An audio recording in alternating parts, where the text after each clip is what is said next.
What's going on, beautiful people? It is I, your flying locomotive, and faster than a speeding bullet SuperCliff, coming at you live with a brand new video. And for today's majestic and fantastic video, we are moving forward with Daredevil issue number 7. But before we dive into the world of ninjas, Daredevil, and the freaking Punisher, if you are new to the channel, then smash that like and subscribe button. That way you guys never miss out on anything that happens on this majestic channel. So what are you waiting for? Let's raise the bar and go full on Super Saiyan. Hit that subscribe button. Thus, without further ado, let's flex out, folks, with Daredevil issue number 7. Our story picks up with Matthew Murdock waking up in bed next to Elektra. And right now he's thinking about Frank Castle, aka the Punisher, whose current status quo is being the leader of the Hand. Essentially, he's become the true incarnation of Hell on Earth. And eventually, as dictated by prophecy, it is only a matter of time until the Punisher and Daredevil face each other in the field of battle. Picking up in Charlotte, North Carolina, Daredevil and his crew are seen standing in the midst of a crowd who are protesting in front of an apartment complex for the rights of the occupants, who are being forcibly removed from their homes. Essentially, those affiliated with the Castle Max developers want to unjustly evict the tenants so they can demolish the buildings in favor of new projects. And they're using corrupt law enforcement to conduct their dirty work. And thus, because they're fighting for justice, Daredevil and his crew descend upon the apartment complex, and they effectively take out the bad cops, saving those from being evicted. Now, eventually, while everything is all going down, we see Daredevil stopping Bullet from murdering a cop, letting Bullet know that he's better than that. But that's when Matt overhears a conversation between Castle Max's security detail, realizing that the building is rigged with explosives, for they're meant to demolish it with the occupants still inside. Basically, Castle Max is planning on framing the protesters for bombing the building. And so Daredevil uses his enhanced senses to locate the bombs, and he contacts Speed Demon, who defuses them in a flash, and Stiltman is able to save the little girl in the process. So yeah, mission successful. Picking up with Daredevil and his crew invading the home of the CEO of Castle Max, Matt lets the scared man know that he's issuing him a clear threat. Basically, if he doesn't put an end to the evictions, his crew will come back for him, with more than just words. Once outside, Bullet holds Daredevil back while the rest of the crew board the jet back to the island.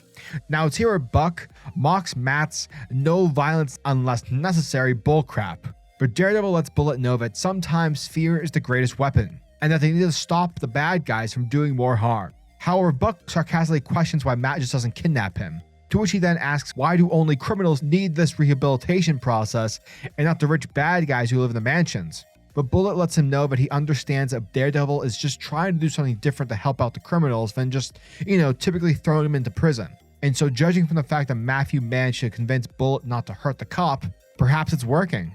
However, Buck can't go back to the island, knowing that his son Lance is still out there without his dad. And so he lets Daredevil know that he's going back to New York City because his son is the only thing in the world that makes Buck want to be a good person.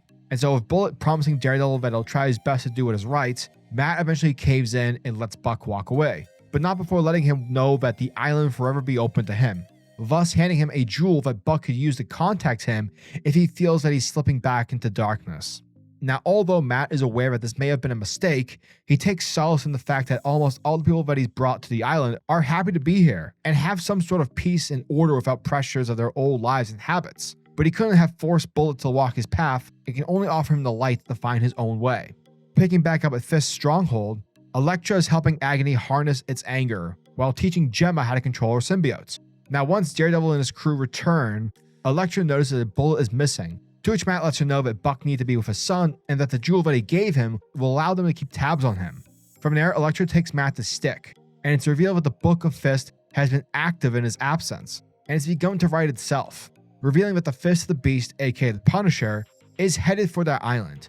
And that's when Matt realizes that he can read the book himself, seeing his entire life written across it. And it's here we get the vision of Goldy asking if he still thinks he's in control. With Matt snapping out of it, Elektra lets him know that they're receiving a transmission from Bullet's jewel.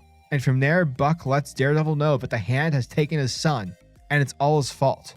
But that's when Bullet gets ambushed by the Hand, and although he puts up a good fight, alas, he is outmatched. And the Hand takes him down before letting Daredevil know that if he wishes for Buck and Lance Cashman to be spared by their King's Blade, he needs to come to Yusuhara, with Stick making it clear that they need to go because, the book told them to, Despite it obviously being a trap, Matt knows that while the Punisher will kill Bullet, since that's what he does to criminals, there's no way in hell that Frank Castle will let an innocent child be murdered by the Hand, because at the end of the day, he knows that the kid didn't choose his father. And that's when we see Matthew Murdock publicly addressing the Fist and his crew of super criminals to let them know that although he had hoped they would fight alongside him against the Hand and see this battle against the evil as their own, he knows that it's too soon and that they're not ready. But they don't have much of a choice anymore because there's an innocent child's life at stake. And so with that, Daredevil and his army of the Fist leave for war, while Frank Castle holds Bullet as a prisoner. And from there, the Punisher stands at the battlefield in Hiroshima with his army of the Hand and a mother flippin' dragon. And that, folks, was the end of Daredevil issue number 7. And thank you guys for checking out my video, as it truly means the world to me. Chip Zdarsky delivers another badass issue here, folks. The man gives us a showcasing of Daredevil and his rehabilitated team of supervillains handle their first mission together as a team. The issue was fantastic. What I'm liking the most about this series are the characters. I love how Chip is taking characters people like Agony and Bullet and is making them characters to root for, and to also understand as characters themselves. Bullet's probably the most intriguing out of all of them. You know, the dude has a lot of great dialogue moments, and I'm loving how he's looking at Daredevil and is basically the only one to say the truth. Like, hey, just because you want to help criminals, that might not work, because sometimes bad guys, they do things because it's in their nature. Essentially, people only change if they want to change. And so because of that, I love seeing the dilemma that Matt is having to deal with. Matt is trying so hard to save people and to basically dictate his own life. But sometimes you can only save people who, at the end of the day, want to be saved. I'm curious as to how this battle between Daredevil and Punisher will go down. If I'm a betting man, I'm going to take a wild guess and assume that the Punisher is going to kill everyone. Like, it's going to end up being the Battle of Falkirk, like similar in Braveheart, where Mel Gibson gets betrayed by his own people. By the way, Braveheart is a phenomenal movie. Completely historically inaccurate, but solid film nonetheless. So yeah, as always, I'm your majestic sayer over at SuperCliff.